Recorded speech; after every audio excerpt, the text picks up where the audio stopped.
l'évolution de ce monde de la musculation, du fit game ensuite, c'est la musculation sur le web. Concernant mon étude, j'ai pris un terreau donc à peu près de 40, 50 groupes Facebook, certains ont fermé, d'autres ont ouvert, donc disons une quarantaine.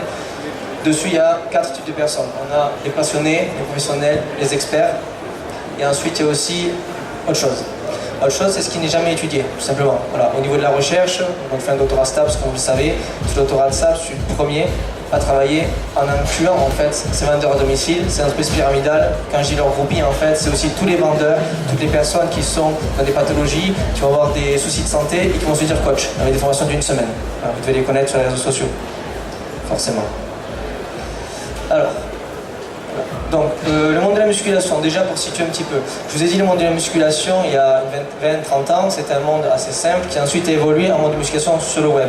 Ce monde de musculation sur le web s'est développé avec tout ce qui est les vidéos, tout ce qui est les photos, le coaching sur le web, les programmes, etc. Et certains vont dire que ça va jusqu'au fit game, avec les youtubeurs bien sûr et tout ça. Ce qu'il faut comprendre en fait, c'est que la place de l'image est déterminante dans cela. On parle de vidéos, on parle de youtubeurs, tout ça, mais c'est quoi qui vendent, c'est leur image. Et cette image est vraiment déterminante. On a 3 choses qui vont être développées.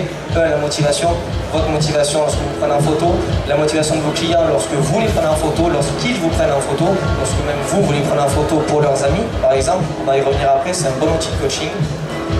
Tout le business qui tourne autour, je parlais de coaching, mais c'est exactement ça. Quand on vend des programmes, qu'est-ce qu'on met en valeur, c'est notre image. Voilà, si on développe des coachings avec des personnes qui ont un physique qui ne fait pas rêver, ben, le problème c'est que les gens ne vont pas les acheter.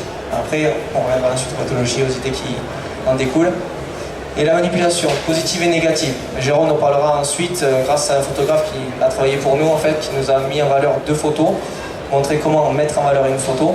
Et Jérôme nous expliquera comment aussi on peut utiliser ces photos pour manipuler les choses. On peut très bien mettre notre tête sur une autre personne et servir cette photo.